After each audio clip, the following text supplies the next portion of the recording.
Чым стане Рада міру для Беларусі і Лукашэнкі? Чым быў адметны беларускі ўдзел у сусветным форуме ў Давосе? Чаго насамрэч дасягнуць улады, забараніўшы рабіць аборты ў прыватных клініках?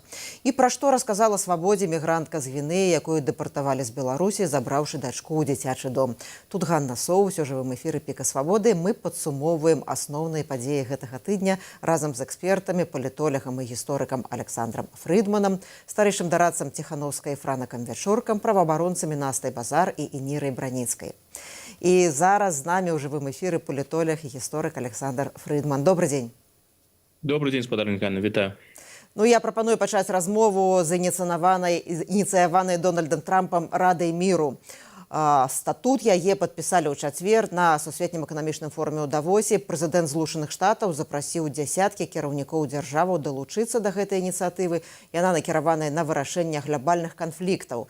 Традыцыйныя саюзнікі Злучаных Штатаў адрэагавалі асцярожна і ў некаторых выпадках адхілілі прапанову Трампа, але краіны, якія даўно маюць напружаныя адносіны з Вашынгтонам, такія як Беларусь, прынялі гэтую прапанову. Свадар Александр, якая ваша ацэнка ініцыятывы прэзідэнта ЗША? Ці гэта пэўная альтэрнатыва ААН? Гэта запланавана прэзідэнтам ЗША як такая пэўная альтэрнатыва, хаця Трамп вельмі асцярожны і падкрэслівае, што гэта хутчэй будзе арганізацыя, якая будзе дапаўняць і супрацоўнічаць з ААН. Тут хутчэй усё ж такі намер у яго відавочна стварыць арганізацыю пад ягоным уласным кіраўніцтвам з дамінацыяй Злучаных Штатаў, якая павінна замяніць ААН. Калі яны вырашалі, каму яны дасылаюць прапанову, мне падаецца, яны, па-першае, улічвалі некалькі крытэрыяў. Гэта значнасць дзяржавы, то бок каго яны асабліва ў гэтай Радзе міра бачыць не жадаюць, але каго запрасіць, не запрасіць немагчыма. Гэта той жа Кітай, хаця відавочна, што і гэты праект Злучаных Штатаў накіраваны супраць Кітая, каб абмежаваць ягоны ўплыў. Альбо такія ўрады, з якімі ў Злучаных Штатаў не вельмі добрыя стасункі, але ігнараваць іх таксама цяжка. Напрыклад, Бразілія.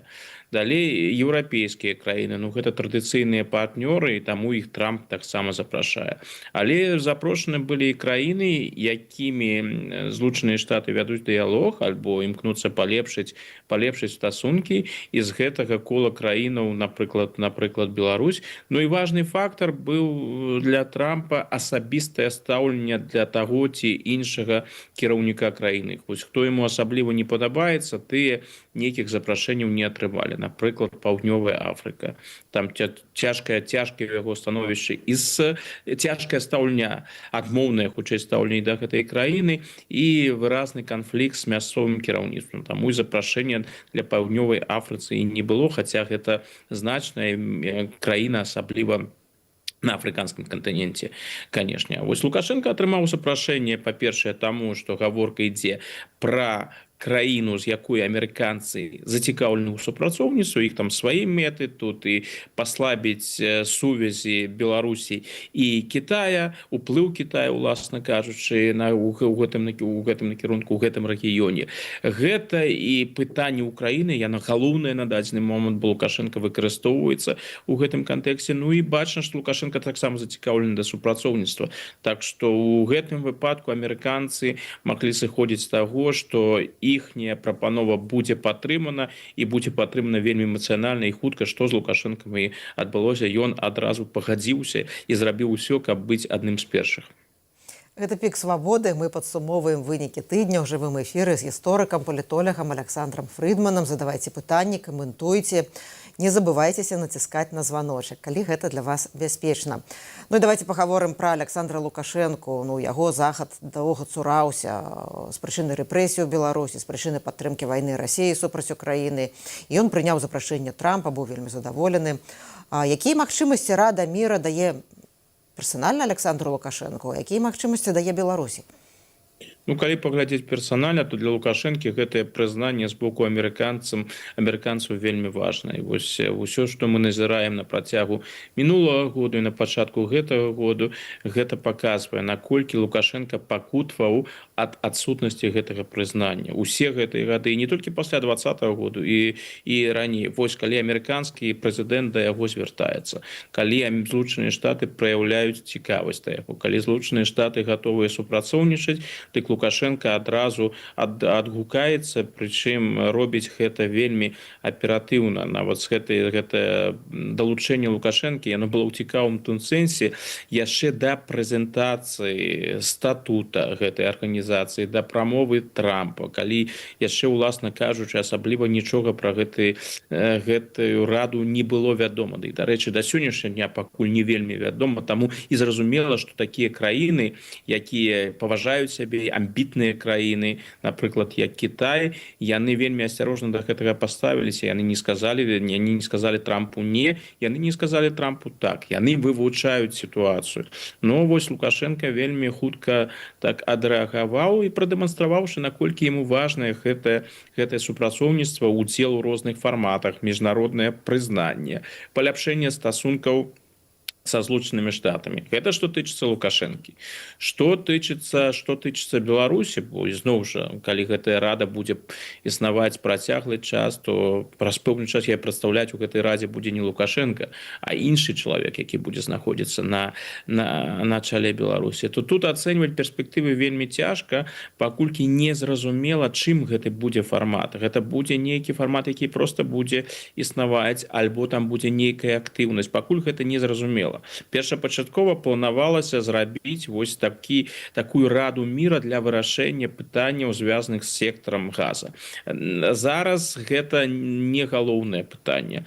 Нешта можа і надалей змяніцца. Тут пакуль прадказаць гэта вельмі цяжка, наколькі працяглы час будзе зацікаўлены Трамп гэтым праектам, што ён будзе інвеставаць у гэты праект. Калі вось высветліцца праз нейкі час, што сапраўды сур'ёзныя вялікія краіны у гэтым праекце удзельнічаць не жадаюць, дык і Трамп можа проста страціць увагу і цікавасць да гэтага праекту. Не вельмі цікава, каб у гэтай радзе прысутнічалі фігуры такога маштабу і такога ўплыву, як Лукашенко. Гэта ж відавочна не ўзровень Трампа. Ён хоча, каб там была Індыя, каб там былі еўрапейскія краіны, каб там быў Кітай, каб там былі ўсе моцныя краіны гэтага свету на чале і з Злучанымі Штатамі, і Злучаныя Штаты вось тым самым адыгрывалі дамінантную ролю у свеце. Пакуль не зразумела, што з гэтага атрымаецца, і, адпаведна, не зразумела, якія перспектывы будуць з удзелу Беларусі ў гэтым фармаце. Паводле аглядальніка «Свабоды» Валера Карбалевіча, запрасіўшы ў Раду міра Александра Лукашэнку, кіраўнік Беларусі проста выцягвае рэжым Лукашэнкі з ізаляцыі і вяртае Беларусі вялікую палітыку. Ці вы згодныя, што сапраўды Лукашэнка вяртаецца ў вялікую палітыку? Тут мне цяжка ізноў жа сказаць, бо калі так падыходзіць з гэтым, вось такім чынам, дык у гэтай радзе прысутнічае шмат хто з палітыкаў, які быў у пэўнай ізаляцыі. Зараз мяняецца знешняя палітыка, і вось той курс, які быў, каб там ізалізаваць нейкія рэжымы, не размаўляць з імі, гэта можа ў любы момант змяніцца ў тым ці ў іншым накірунку. Вось глядзіце, Венесуэла пакуль у гэтай радзе не прысутнічае, нягледзячы на тое, што Трамп вельмі прыязна адгукаецца пра новае венесуэльскае кіраўніцтва. Магчыма, гэта і зменіцца. Я не бачу нейкіх прынцыповых зменаў для Лукашэнкі. З амерыканцамі ён і кантактаваў без таго. Іншыя краіны, якія пагадзіліся на ўдзел у гэтай радзе на дадзены момант, там, не ведаю, краіны як Марока, Аб'яднаныя Арабскія Эміраты, былыя рэспублікі Савецкага Саюза, кшталту Казахстану, Узбекістану і іншыя. Тая ж нават калі паглядзець на еўрапейскі вектар, Венгрыя. Гэта ўсё тыя краіны, якія без таго гатовыя былі для кантактаў з Александром Лукашэнкам. Тыя, каго ён хоча сабой зацікавіць, з кім бы ён бы хацеў супрацоўнічаць і прынамсі палепшыць стасункі, гэта еўрапейскія краіны, яны ставяцца да гэтай рады вельмі скептычна і пакуль не дэманструюць гатоўнасці працаваць у гэтым фармаце. Так што я не бачу, каб для Лукашэнкі там нешта якасна змянілася, хаця б таму, што мы не ведаем, што будзе з гэтай рады сапраўды. Можа, гэта будзе фармат фармат, які будзе выкарыстоўвацца для вырашэння сусветных праблемаў. Можа, там будуць нейкія саміты, а можа, гэта ўсё скончыцца досыць хутка, калі Злучаныя Штаты зразумеюць, што з гэтай ідэі нічога не выходзіць, сур'ёзныя гульцы не жадаюць з гэтым мець сур'ёзных адносінаў, бо пакуль рэакцыя ўсё ж такі ад краінаў, якія іграюць у гэтым свеце вырашальную ролю, яна стрыманая, яна прыкладна такая: мы удзельнічаем, мы не супраць, мы паглядзім, што з гэтага будзе, альбо як, напрыклад, у Расіі альбо Кітая мы пакуль вывучаем. Ну, Расія вывучае, а Кітай і ўвогуле так ігнаруе гэтую ініцыятыву. Яны не сказалі не, яны не сказалі так. Ну, вот, а калі Расія не далучыцца да Рады міра, як гэта можа паўплываць на рашэнне найбліжэйшага хаўрусніка Пуціна Лукашэнкі далучыцца да Рады? А я думаю, што Расія ўсё ж таки ў тым ці іншым фармаце далучыцца, хаця б таму, што інакш іншае прашэнне Лукашенко не прымаў. Лукашенко, я б тут не разглядаў Лукашенко як цалкам самастойнага гульца. Калі Лукашенко прымае вось такія прынцыповыя рашэнні, я упэўнены, што ён гэта абмяркоўвае з Масквой. Каб трошки патлумачыць, што я маю на ўвазе. Калі прымалася, напрыклад, рашэнне пра кансультацыі паміж Вашынгтонам і Мінскам, я думаю, што Лукашенко гэта абмеркаваў з Пуціным, і гэта не стала сюрпрызам для расіянаў. Іншае пытанне акалічнасці. Там розныя дробныя пытанні з пункту гледжання Расіі, дробныя пытанні. Напрыклад, каго Лукашенко будзе вызваляць сёння, каго ён будзе вызваляць заўтра. Вось гэтыя пытанні, я думаю, расійскі бок там асабліва не цікавіць. Іх цікавіць галоўная магістральная лінія кантакту. Яны былі не супраць, бо Лукашенко гэта чалавек, які гуляе на расійскім баку. Ён не гуляе супраць Расіі, і ягоная самастойная гульня, калі ўвогуле мы можам казаць пра самастойную гульню, яна вельмі абмежаваная. Я думаю, што перад тым, як уступіць у гэтую раду, Лукашенко параіўся з Пуціным, і Расія была відавочна не супраць. Нават больш, Лукашенко і Путін, як мне падаецца, успрымаюцца амерыканцамі, ну, як блізкія саюзнікі, нават, можа, як адно цэлае. І вось гэты крок з боку Лукашэнкі быў успрыняты амерыканцамі як і тое, што Расія ставіцца да гэтай рады у прынцыпе прыязна. Лукашенко гэта той, хто зрабіў першы крок, ну, а Путін паглядзіць, ён ўсё ж такі, ён не можа у адрозненне ад Лукашэнкі бегчы за Трампам. Ён можна Трампу паслаць сігнал ад Расіі, што мы не супраць, мы дасылаем Лукашэнку. А ўжо далучэнне Расіі да гэтай рады будзе наступным крокам. Што тычыцца амерыканцаў, мне падаецца, яны не збіраюцца там нейкім чынам убіць кол паміж, пагоршыць стасункі, назовем гэта так, паміж Расіяй і Беларусю. Што гэтая задача не стаіць няма ў іх такой задачы. Хутчэй за ўсё гаворка ідзе, каб паспрабаваць, з майго пункта гледжання, адцягнуць і Беларусь і Расію ад Китая. Амерыканцы хацелі бы працаваць з гэтымі двумя краінамі разам, тым самым паслабіць вось так званую вось аўтакратаў, калі выкарыстоўваць тэрміны гісторыка Энн Эпплбаум, і гэта вось, на якой пануе Кітай. І калі адцягнуць вось такія краіны, як Расія разам з Беларусю ад Китая, не пагоршыць радыкальна стасункі паміж імі, але хаця б трошки адцягнуць, гэта ўжо дасягненне. І у гэтым накірунку, як мне падаецца, і працуюць Злучаныя Штаты. Ну, Украіна таксама атрымала запрашэнне ў Раду міры, заявіла, што яе дыпламаты вывучаюць запрашэння. Пры гэтым Владзімір Зеленскі сказаў, што яму цяжка ўявіць сабе месца ў якой-небудзь радзе з Расіяй і Беларусю пасля 4 гадоў вайны. У той жа час Зеленскі падчас сваёй прамовы на форуме ў Давосе жорстка скрытыкаваў Европу за маўчанне і пасіўнасць у шэрагу пытанняў, сярод якіх падзеі ў Беларусі 2020 году. Давайте паслухаем. Владзімір Зеленскі прывітаў Святлану Ціханаўскую на форуме ў Давосе і згадаў Беларусь у сваім выступе. Калі ты адмаўляешся дапамагаць народу, які б'ецца за свабоду, наступствы вяртаюцца, і яны заўсёды негатыўныя. Беларусь у 2020 годзе. Вось прыклад. Ніхто не дапамог яе народу. І цяпер расійскія ракеты «Арэшнік» разгорнутыя ў Беларусі і дастаюць да большасці еўрапейскіх сталіцаў. Гэтага не адбылося бы, калі б беларускі народ перамог у 2020. Паводле афіцыйных паведамленняў, Расія размясціла арэшнік на тэрыторыі Беларусі напрыканцы 2025 году. Мы шмат разоў казалі сваім еўрапейскім партнерам, дзейнічайце зараз супраць расійскіх ракет у Беларусі. Ракеты ніколі не з'яўляюцца толькі дэкарацыямі. Але Еўропа дагэтуль у рэжыме Грэнляндыі. Можа, калісьці, хтосьці, штосьці зробіць. Александра, як можна абгрунтаваць удзел у аб'яднанні, у назве якой дэкларуецца мір? Беларусь – гэта хаўруснік агрэсара, хаўруснік Расіі, краіна, з якой тэрыторыі адбываўся напад на Украіну. Як гэта можна абгрунтаваць? Я думаю, што калі Трамп вось такую абраў назву, ён асабліва не задумваўся наконт таго, як гэта будзе ўспрымацца, ці якую сувязь маюць такія рэжымы, як расійскі альбо рэжым Лукашэнкі, якую яны маюць сувязь з мірам.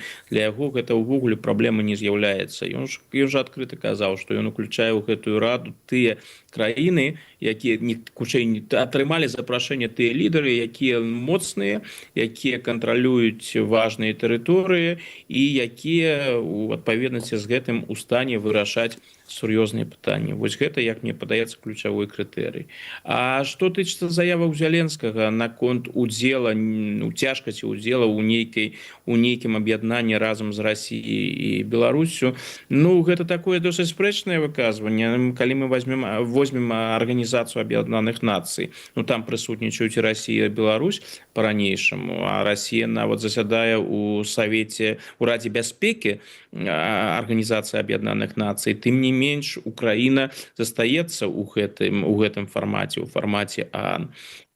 Іншая справа, канешне, што гэта ўжо фармат, які існуе працяглы час, а другое – далучацца да арганізацыі, у якой прысутнічаюць і Беларусь, і Расія. Гэта будзе для Украіны цяжкім рашэннем, но мне падаецца, што яны абралі зараз разумную тактыку. Яны паказваюць, што ім не падабаецца, і для Трампа нічога дзіўнага ў гэтым няма. Трамп дакладна ведае, як Украіна ставіцца і да Расіі, і да Беларусі, так што, я думаю, там спакойна адрэагавалі на словы Владзіміра Зеленскага. З другога боку, Украіна зараз не ў тым стане, калі яна проста можа сказаць выразнае не злучаным штатам. Таму сказаць, што вось мы паглядзім, будзем вывучаць, а там будзем вырашаць для сябе, далучаемся альбо не далучаемся. Гэта, як мне падаецца, самы разумны крок з украінскага боку ў сённяшнім кантэксце, ў сённяшняй сітуацыі. У меня да вас апошняе пытанне. Рада бяспекі ААН давала мандат Радзе міра і вызначалася, што найперш будзе займацца ўрэгуляваннем сітуацыі ў Газе. Які ў Александра Лукашэнкі ёсць магчымасці, каб развязаць гэты канфлікт? Александр Лукашенко нават павёў сябе досыць дзіўна пасля падпісання. Ён жа нават там пусціўся ў гэтыя разважанні пра $1 мільярд, які ён не збіраецца выплочваць.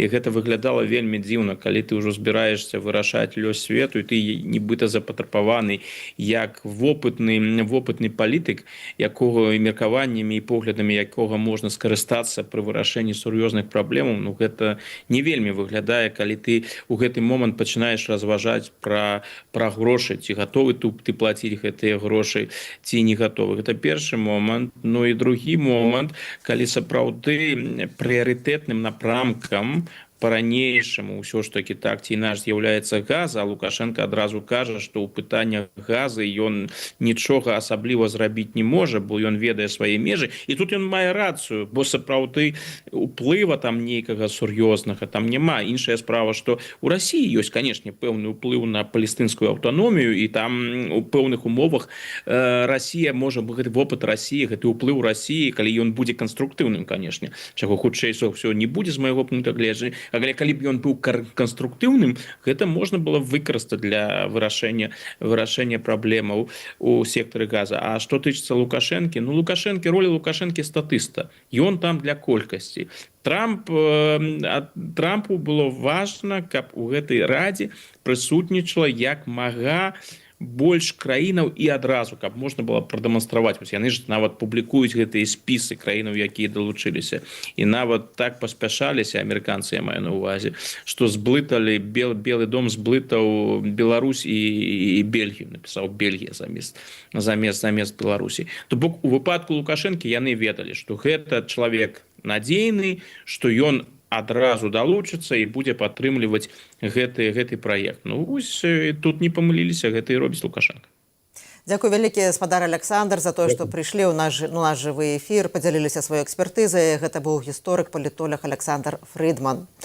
Гэта «Пік свабоды». Мы падсумоўваем падзеі гэтага тыдня. Мы ў жывым эфіры. Пакідайце каментары, задавайце пытанні. І таксама не забывайце націскаць на званочак. Лідарка дэмакратычных сілаў Беларусі Святлана Ціхановская 4-й год запар бярэ ўдзел у штогадовым сусветным эканамічным форуме ў Давосе. На палях форуму Ціхановская сустрэлася з шэрагам палітычных і грамадскіх лідараў, з прэзідэнтам Літвы, прэм'ерамі Чэхіі і Малдовы, прэзідэнткай Генеральнай асамблеі АН, генеральным сакратаром НАТО ды іншымі ўплывовымі сусветнымі палітыкамі. Ціхановская прыняла ўдзел у шэрагу публічных мерапрыемстваў у межах форуму, у дыскусіі «Ці здольная Расія ўтрымліваць эканоміку ва ўмовах вайны», у панэлі на тэму дэмакратыі ў выгнанні, лідарства ў барацьбе Беларусі за свабоду ды іншых. Беларускі ўдзел у Давоскім форуме мы плануем абмеркаваць са старэйшым дарадцам Ціхановскай Франакам Вечоркам. Ён якраз зараз вяртаецца з форуму, і мы чакаем яго ў нашым эфіры неўзабаве. А зараз я прапаную перайсці да іншай вельмі важнай тэмы. Міністр аховы здароўя Беларусі заявіў о планах забараніць аборты ў прыватных клініках. Паводле Александра Хаджаева, гэта прадугледжвае ўжо распрацаваны праект Кодэксу аб ахове здароўя.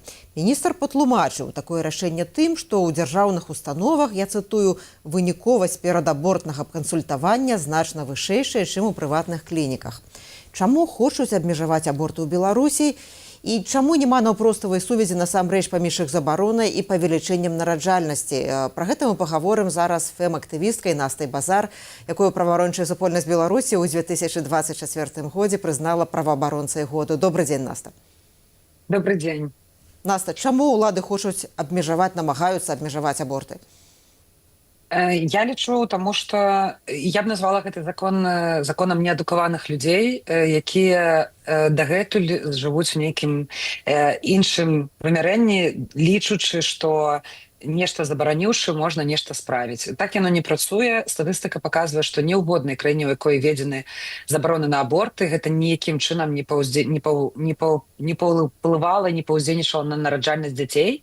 Я лічу, што, канешне, у Беларусі гэта зроблена толькі з адной прычыны, з таго, што дзяцей нараджаецца вельмі мала. Апошнія навіны, якія мне ўдалося сабраць з Беларусі, заключаюцца ў тым, што ў Беларусі закрываюцца радзільныя дамы, з іх робяць іншыя бальніцы і пакідаюць невялічкія толькі аддзяленні, і садочкі закрываюцца. Як маці падлеткаў, я памятаю, што такое садочак там 15 год назад, 20 год назад, это было немагчыма патрапіць. Вось зараз у нас сітуацыя, калі садочкі закрываюцца. Гэта значыць, што ў Беларусі насамрэч крытычнае дэмаграфічнае становішча, і любымі спосабамі намагаюцца яго выправіць, не разумеючы, што такім чынам, на жаль, яно не зменіцца. Ну, вот афіцыйная статыстыка не так проста знайсці, але можна. І вот паводле яе ўзровень абортаў у Беларусі за апошнія 10 гадоў ён зніжаецца. Было 12 жанчын на 1000 рэпрадукцыйнага ўзросту, а цяпер 5,6. А Мінздароўя лічыць адной з прычынаў зніжэння колькасці абортаў так званыя перадабортныя кансультацыі, на якіх вядома, што пераважна прадстаўнікі праваслаўнай царквы пераконваюць жанчын не рабіць аборт. З чым насамрэч звязанае гэта змяншэнне колькасці абортаў, сексуальнай асветай, з тым жа, што людзі з'язджаюць, што змяншаецца нараджальнасць, адпаведна змяншаецца колькасць абортаў, ці ўсё ж з гэтымі перадабортнымі кансультацыямі? Я думаю, што перадабортныя кансультацыі, безумоўна, маюць таксама значэнне, на жаль, таму што я памятаю, не знайшла за гэтыя 2 дні артыкул, які ствараўся дакладна яшчэ да 2020 года. Я памятаю, што журналістка аднаго з беларускіх медыа хадзіла на такую прадабортную кансультацыю, не будучы цяжарнай, проста дзеля артыкула. І, наколькі я памятаю, вынік быў такі, што яна гатова была нарадзіць нават дзіця, якога яшчэ не было, настолькі там з ёй папрацавалі. Я ведаю, што, на жаль, ёсць такія гісторыі, калі паказваюць фотаздымкі частак цела дзяцей, калі паказваюць, як дзіцёнак выглядае ва ўтробе мацері, хаця гэта фотаздымкі там дзяцей на 6-м, на 8-м месяцы цяжарнасці. Я ведаю, што гэта маніпуляцыі, што гэта, безумоўна, ціск на жанчын. І, канешне, калі ёсць менш адукаванасці, менш крытычнага мыслення, калі ёсць вось гэты страх таго, што на цябе ціснуць, то, канешне, жанчыны пагаджаюцца не таму што яны выбралі і гэта іх свядомае рашэнне, а таму што гэта ціск, да, і мы не ведаем усяго, што там адбывалася і што там больш будзе адбывацца цяпер, таму што ёсць ужо такія думкі аб тым, што ці не будзе тады, напрыклад, гэтая сям'я на нейкім уліку, да, сям'я, якая не хоча. Ну, я лічу, што да гэтага можа дайсці. Я лічу, што ўсё толькі пагаршаецца. І насамрэч зніжэнне абортаў, шчыра кажучы, я не ведаю, з чым звязана, мне цікава будзе даведацца, пашукаць гэту інфармацыю.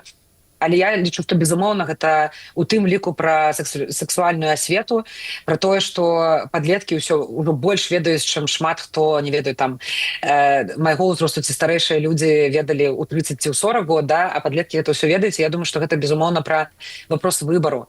У людзей, дзякуючы адукаванасці, з'яўляецца пытанне большай адказнасці і пытання выбару. І людзі абіраюць жыць па-іншаму, абіраюць не цяжарыць, абіраюць не заводзіць дзяцей. І мне здаецца, гэта вельмі добры паказнік. Я не ведаю, ці на колькі адсоткаў з гэтым звязана зніжэнне абортаў у Беларусі, але я думаю, што гэта, безумоўна, таксама адна з прычын. Ну і адзін з чыннікаў, калі людзі не спяшаюцца заводзіць дзяцей, таму што яны не ведаюць, якая будучыня іх чакае. І ў суседняй Расіі апошнія гады на фоне вялікіх чалавечых стратаў на вайне супраць Украіны улады таксама абмяжоўваюць аборты. У 23-м годзе прыватныя клінікі ў анексаваным Крыме адмовіліся рабіць аборты з такой фармулёўкай, каб зрабіць унёсак у паляпшэнне дэмаграфічнай сітуацыі ў Расіі. А ў 24-м годзе больш за 500 расійскіх прыватных клінік перасталі проста рабіць аборты. Наколькі беларуская вось цяперашняя гэта ініцыятыва абмежаваць аборты ў прыватных клініках звязаная з расійскай ініцыятывай? Ці ўсё ж гэта такі ўласна беларускі брэнд, ну, звязаны з маштабнай эміграцыяй людзей якраз дзетароднага ўзросту? Я думаю, што хутчэй усё гэта другое пытанне. З аднаго боку, так, мы бачым, што вельмі шмат законаў і нейкіх такіх абмежаванняў уводзіцца ў Беларусі, калі гэта ўжо ўведзена ў Расіі. Але я думаю, што не, што тут пытанне не ў тым, што паглядзелі на Расію, а ў тым, што паглядзелі на сваю краіну і зразумелі, што, ну, элементарна людзей мала.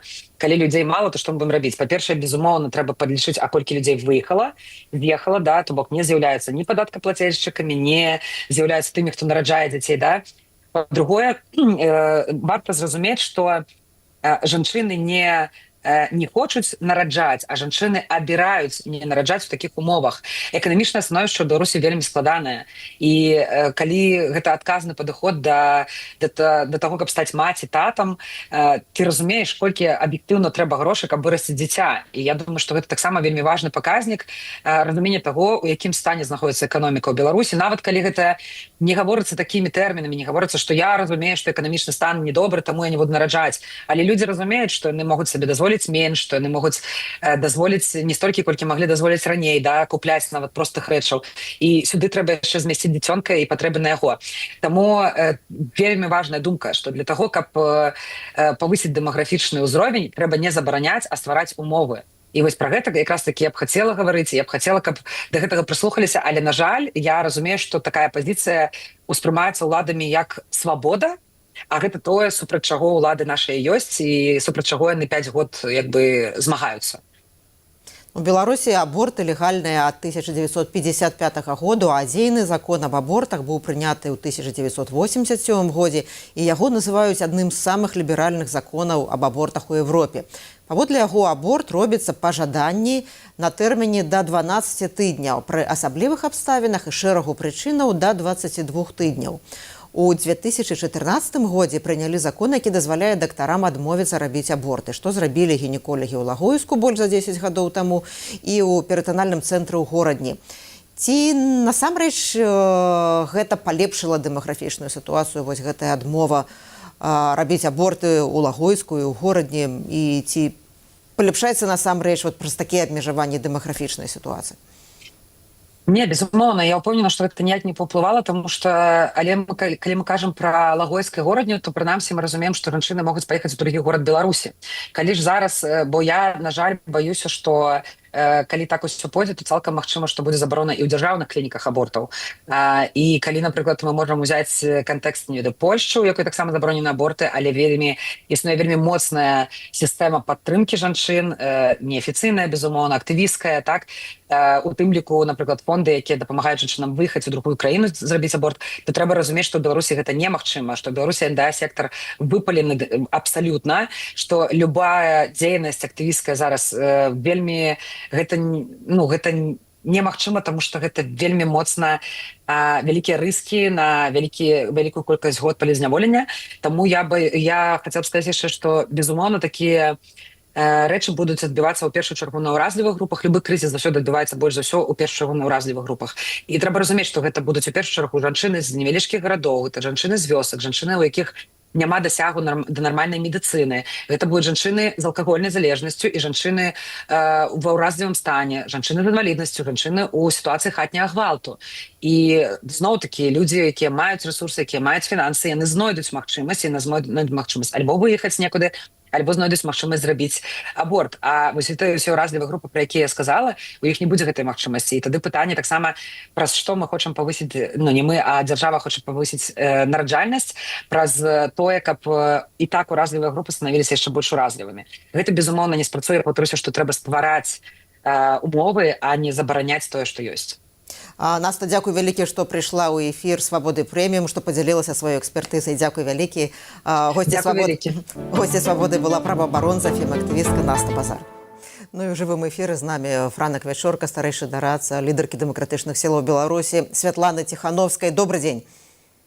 Добрый день. Ну, я прапаную паговорыць пра тое, чым адметны сёлетні ўдзел Ціхановскай у форуме ў Давосе, ну, які былі найбольш важныя двухбаковыя сустрэчы, яе каманды на палях форуму і найбольш важныя яе меседжы, калі ласка. Ну, вось мы толькі скончылі візіт, вот прилетели зараз у Варшаву. Завтра будзем складаць кветкі разам з прэзідэнтамі Польшчы і Літвы да Паўстанцу Каліновскага і падсумоўваем вынікі Давосу. Зараз разбіраем візітоўкі, робім такія фоллоу-ап лісты, каб усе тыя дамоўленасці, якія там прагучалі, каб іх рэалізаваць. Ну, насамрэч, это быў, напэўна, самы вялікі Давос за дзесяцігоддзя, можа быць, і ў гісторыі, і па колькасці людзей, па ўзроўні сустрэч.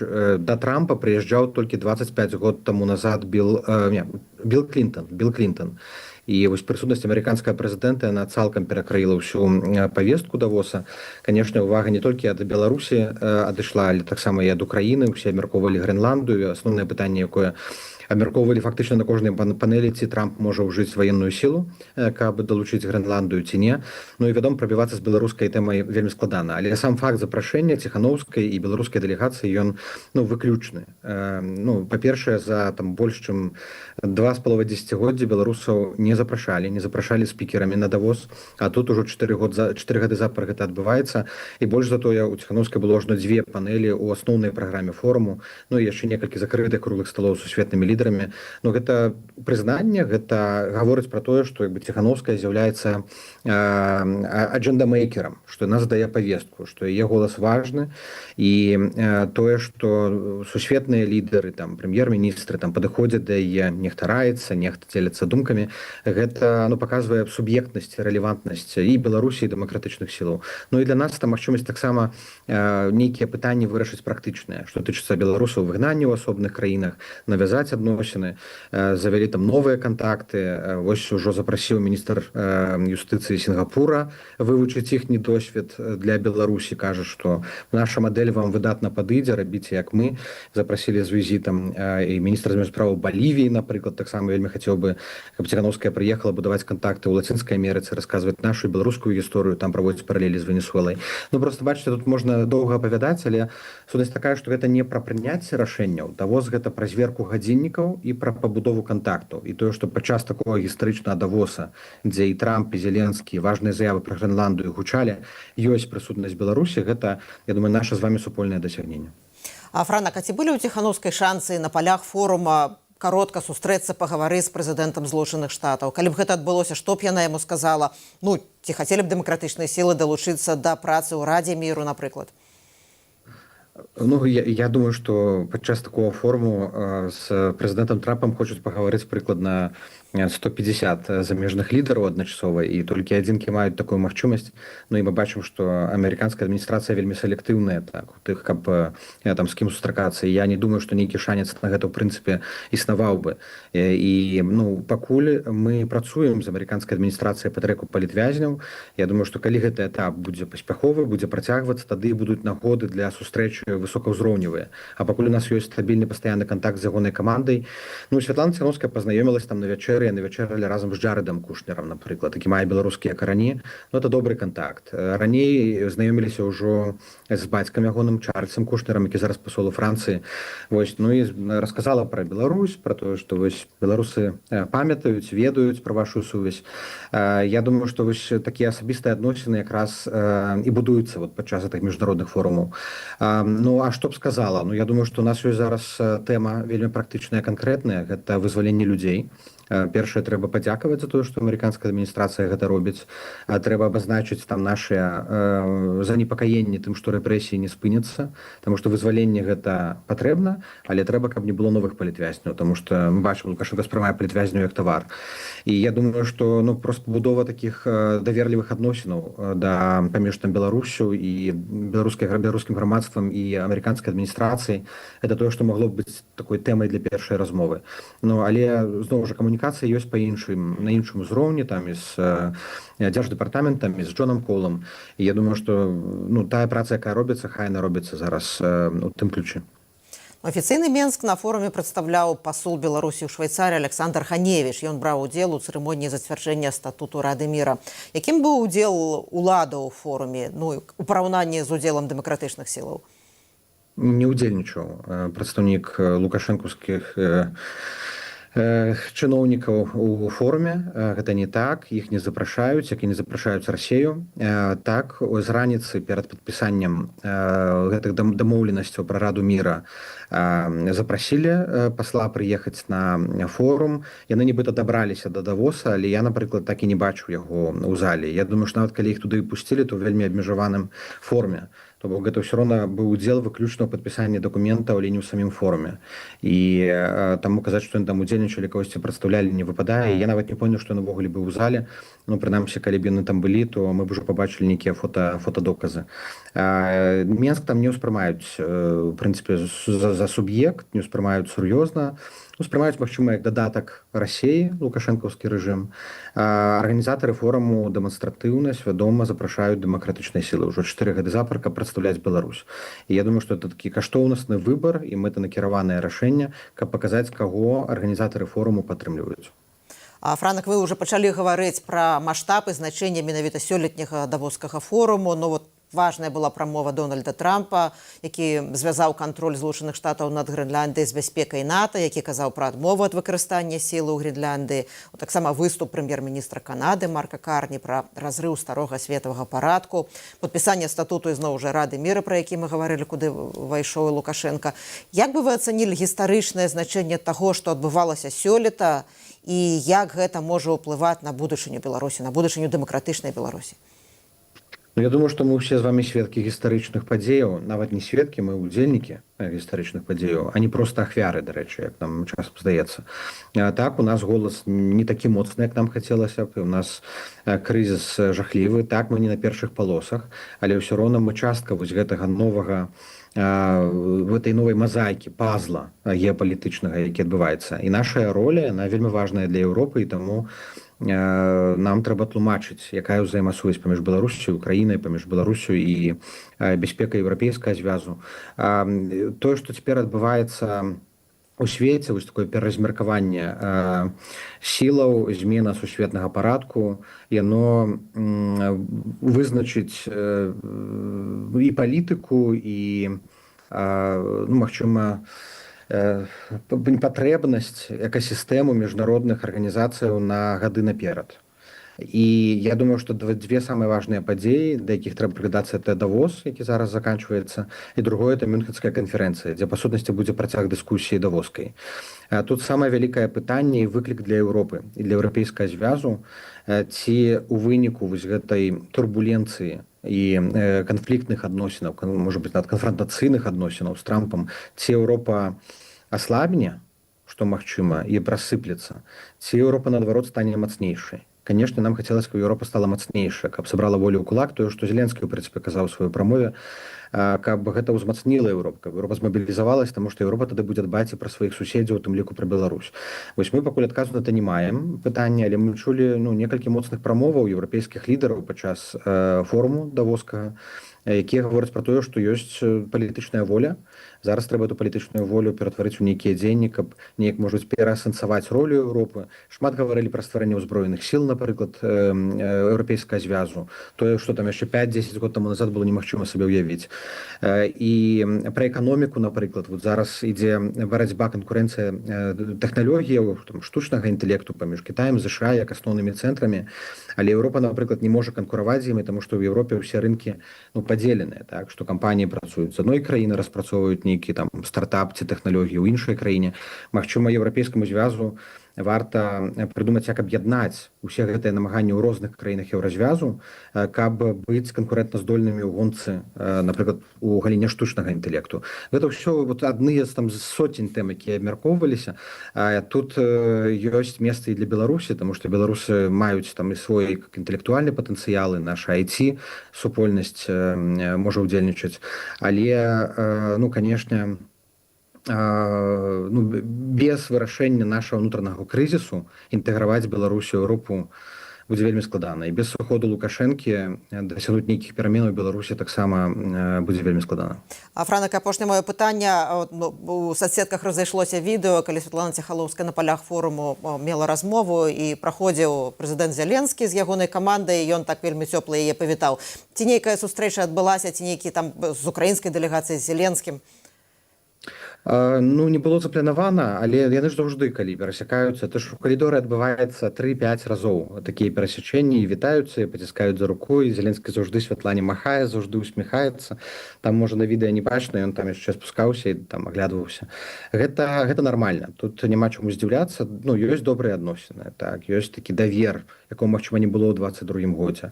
Мы не пушым са свайго боку нейкую білатэральную сустрэчу. У нас ёсць камунікацыя з камандай Зеленска. Я адразу напісаў камандзе, падзякаваў за згадку Беларусі. І мы заўжды просім перад важнымі падзеямі згадваць Беларусь у прамовах Зеленскага, дзе гэта магчыма. Украінцы разумеюць, што гэта іхняя таксама адказнасць, і зацікаўленасць, каб Беларусь стала дэмакратычная і незалежная, каб сышоў Лукашенко, бо гэта пытанне для іх бяспекі і выжывання.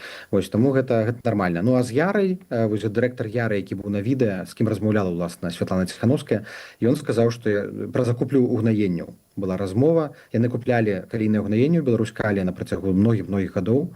І ён сказаў, што яны, калі будуць прымаць рашэнне па вяртанні да супрацы з Беларусю, будуць раіцца з Ціханаўскай. І ён сказаў, без вашай без каардынацыі ўзгаднення з вамі мы там у Беларусь вяртацца не будзем. Таксама такі добры знак, што ёсць кампаніі, якія прытрымліваюцца пэўных каштоўнасцяў, а не толькі бізнес-інтарэсу. Дзякуй вялікі. Пра беларускі ўдзел у давоскім форуме мы гаварылі са старэйшым дарадцам Святланай Ціханаўскай, Франакам Вячоркам. Дзякуй. І наступная тэма выніковага піку ілюструе якраз тое, пра што мы гаварылі трошачкі раней, пра спробы абмежаваць аборты. Ілюструе стаўленне ўладаў Беларусі да мацярынства. 23-гадовую мігрантку з Гвінеі дэпартавалі з Беларусі ў жніўні 2025 году. Яе дачка, якая нарадзілася з вагой 600 грамаў, пакінулі ў дзіцячым доме ў Менску. Жанчына прыбыла ў Беларусь з надзеяй трапіць у Еўразвяз, але сутыкнулася з пэўнымі цяжкасцямі. Улады Беларусі дэпартавалі Мар'ям, не даўшы ёй магчымасці забраць дачку. Мой калега Валер Каліноўскі здолеў пагутарыць з Мар'ям Сума. Давайте паглядзім сацыяльнае відэо па выніках. Мар'ям Сума приехала ў Беларусь з Гвінеі ў 2024 годзе. У лістападзе таго ж года ў Менску ў яе нарадзілася дачка Сабіна на 2 месяцы раней тэрміну. Дзіця важыла ўсяго 600 грамаў. Беларускія лекары выратавалі жыцці і маці, і немаўляці. Мар'ям узгадвае, як упершыню убачыла дачку ў рэанімацыі для неданошаных. У першы дзень, калі я нарадзіла дзіця, у мяне былі слёзы на вачах. Тады лекар сказаў мне прыкласці руку да цела дзіцяці. Я спалохалася, бо ўпершыню бачу дзіцятка такое, маленькае, неданошанае, як яно. Я яму гэта кажу. Не, нічога страшнага. А я кажу яму, але ці можна будзе зноў пабачыць, прыехаць і паглядзець.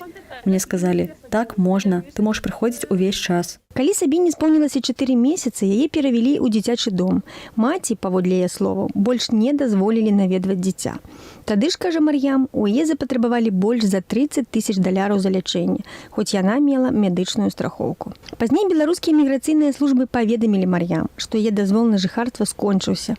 Яе арыштавалі на месяц, затым пасадзілі на самалёт і дэпартавалі ў Гвінею, але без дачкі. Менавіта праз ЮНІСЕФ ёй удалося двойчы пабачыць дачку па відэасувязі, але ў снежні і гэты кантакт перапыніўся. Паводле прадстаўнікоў ЮНІСЕФ, якія наведалі дзіцячы дом у Менску ў снежні 25-го году, Сабіна пачуваецца добра, яе здароўе стабільнае, і яна ўжо пачала хадзіць на карачках. Мар'ям кажа, што гатовая звярнуцца да ўраду Беларусі з афіцыйным лістом і цяпер шукае дапамогі, каб вярнуць дачку або хаця б аднавіць сувязь з ёй. Прашу ўлады Беларусі зрабіць усё магчымае, каб зноў уз'яднаць мяне з маёй дачкой. Гэта тое, чаго я хачу зараз. Фактычна, я хачу рашэнняў ад уладаў Беларусі і міжнародных уладаў. І з намі на сувязі цяпер праваабаронца Міра Браніцкая, была палітзняволеная. Яна з групы абароны правоў замежных грамадзянаў і асобаў без грамадзянства ў Беларусі Human Constanta. Гэтая група сочыць за правамі мігрантаў у Беларусі. Ініра, наколькі дэпартацыя маці без дачкі адпавядае беларускаму і міжнароднаму заканадаўству, ну і якая тут ацэнка праваабаронцаў таксама? Начну с международной стороны, потому что ее проще оценить. Однозначно были нарушены лучшие интересы ребенка, которые предусмотрены Конвенцией о правах ребенка, к которой Беларусь присоединилась, конечно. И, конечно, право на семью как у Мариам, так и у малышки Сабины. То есть белорусская сторона приняла крайнее решение сначала задержать Мариам, а потом депортировать на основании административного правонарушения, а именно нахождения на территории Беларуси в нерегулярном статусе. Ее вид на жительство закончился на тот момент. Но это, как бы, можно сказать, право белорусских властей такое делать. Они действительно должны это контролировать, но они не учли никакие другие обстоятельства. Мариам не совершала никаких преступлений, Мариам не скрывалась, она регулярно общалась с разными государственными органами. Они знали, где она живет, и у нее новорожденный ребенок на территории Беларуси, с которым она пыталась воссоединиться, за которым она пыталась ухаживать. И вот эти все обстоятельства не были приняты во внимание, то есть проигнорирована просто ситуация вообще с ребенком, и Мариам выдворяет принудительная депортация с территории Беларуси. Что касается национального законодательства, то оценить эту ситуацию немного сложнее для нас, потому что на самом деле мы не обладаем всеми материалами по этому делу со стороны белорусских властей. У Мариам нет на руках решения, к примеру, о том, что ее лишили родительских прав или что такая процедура началась. У Мариам нет документов о том, что, к примеру, ребенка и семью, ситуацию поставили как социально опасное положение. И поэтому как бы очень сложно сказать, чем как бы руководствовались белорусские вообще вот разные структуры, совершая это. Поэтому как бы на сегодняшний день мы имеем эту трагичную ситуацию. Белорусские власти как бы продолжают как-то общаться. Ребенок находится, то есть нахождение ребенка в доме ребенка является одним из оснований, исходя из белорусского законодательства, на лишение родительских прав. Но, опять же, такого решения, насколько мы знаем, не было принято. И сейчас из-за бюрократических, опять же, причин семья не может воссоединиться, потому что просто у ребенка нет документов в том числе. И никто не может принять решение, кто должен сделать эти документы, гвинейская сторона, и как она тогда должна это сделать. Ну и опять же, белорусская сторона могла бы дать ребенку проездной документ, так называемый travel документ, как у нас такое есть, и организовать транспортировку. Эта ситуация не является приоритетом однозначно для белорусских властей, но из-за вот одного бюрократического решения органов внутренних дел на сегодняшний день уже почти год семья разъединена, и мама пытается воссоединиться с ребенком. Ну і гэта не адзіная чалавечая трагедыя ў сувязі з інспіраванымі ўладамі Беларусі міграцыйным крызісам. Заходнія палітыкі называюць гэта гібриднай агрэсіяй супраць развязу. А што вядома праваабаронцам пра іншыя чалавечыя трагедыі, пра іншыя парушэнні правоў чалавека, з якімі сутыкаюцца мігранты, якія едуць у Беларусь з разлікам трапіць у развяз? Ці вядзецца такі маніторинг? Мы ведем такой мониторинг в меру своих сил и возможностей. К сожалению, да, эта ситуация не самая простая к мониторингу, но к нам обращаются мигранты, мы их консультируем по различным вопросам.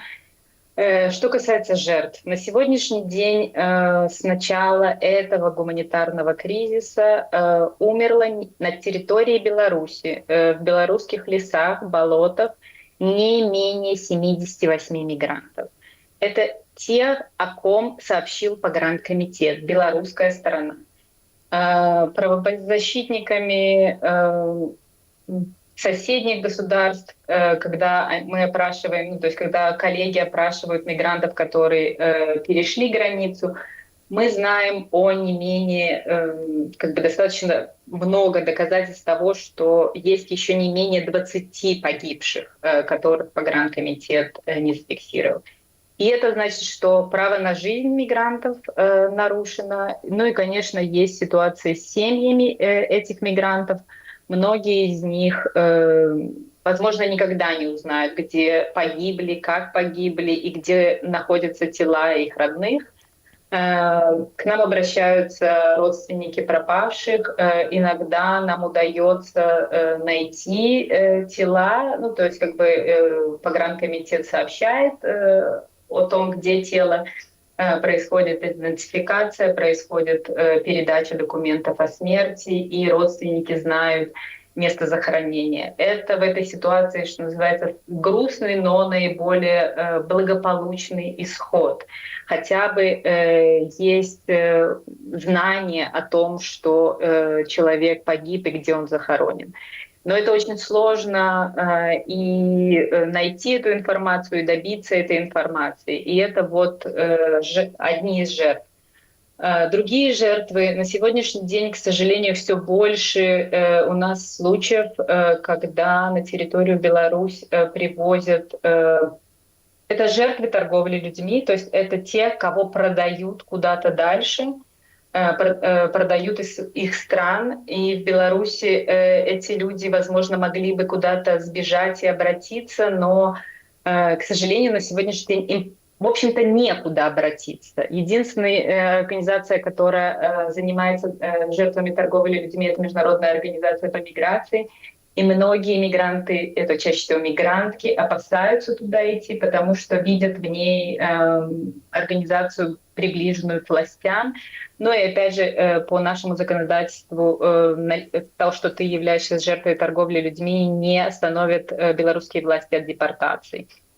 Таких людей, таких женщин прежде всего, становится больше, мы видим эти кейсы, и вот они совершенно беспомощны. Другие жертвы — это вообще в целом жертвы насилия, ну, то есть это и женщины, и мужчины, которые подвергаются насилию как сексуальному, так и другому насилию, как со стороны других мигрантов, к сожалению, так и со стороны и органов, ну, например, пограничные службы, но и другие люди, которые пользуются этими ситуациями. К сожалению, есть истории, когда людям негде жить, есть определенные, скажем так, дома, где им говорят: да, вы можете остаться, но чаще всего это происходит за оказание сексуальных услуг.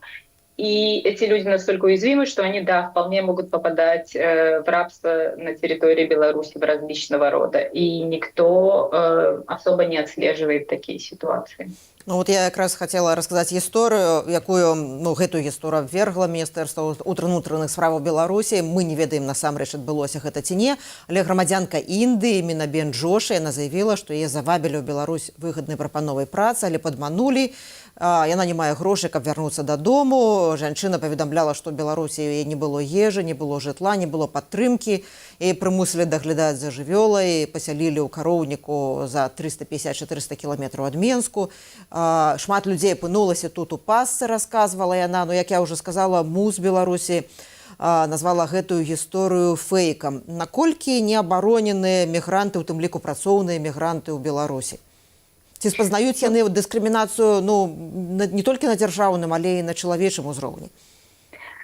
Да, ситуация такая, особенно с трудовыми мигрантами, я начну про них, то есть как бы последние 2 года в целом белорусская сторона активно начала привлекать трудовых мигрантов, это заявлено на самых высоких уровнях, и определенные действия начали делаться в этом направлении, в том числе законодательные, есть определенные инструкции, правила, которые облегчены для того, чтобы иностранцы могли приезжать. И белорусское законодательство в целом построено на том, что трудовой мигрант полностью зависит от своего работодателя. Любые ухудшения отношений с работодателем приведут к тому, что человек лишится контракта, а значит, он лишится вида на жительство. И дальше у работника будет всего 15 дней, чтобы найти новую работу. Или он, опять же, лишается вида на жительство и подлежит выдворению с территории Беларуси. То есть на сегодняшний день трудовые мигранты в Беларуси крайне защищены, и посылы властей совершенно не к тому, чтобы защищать их. Беларусь никогда не была очень привлекательной, дружелюбной для мигрантов. У нас все построено на достаточно жестком контроле. И много оснований, к примеру, для лишения вида на жительство, просто очень много. И это показывает, что человек полностью зависит от разных структур, которые могут легко лишить вида на жительство, а, соответственно, человек дальше будет выдворен. Или он должен сделать что-то непонятное для него. Ну и, конечно, ситуация с общественными организациями за последние годы настолько плачевна, то есть дальше человеку, соответственно, некуда обратиться. Если, можно сказать, мы представим белоруса, и на сегодняшний день мы знаем, что белорус не сильно защищен в Беларуси, то мигрант будет защищен в 2 раза меньше. Ініра, дзякуй вялікі за вашу экспертызу гэтай вельмі сур'ёзнай праблеме, і свабода працягне сачыць за тым, як развіваецца сітуацыя, ці паляпшаецца сітуацыя. Ну, і гэтая тэма будзе ў нашым ракурсе. Дзякуй вялікі. Дзякуй. У нашым эфіры была Ініра Браніцкая, прадстаўніца праваабарончай арганізацыі Human Константа. На гэтым я, Ганна Соус, развітваюся з вамі. Заставайцеся ў бяспецы і са свабодай.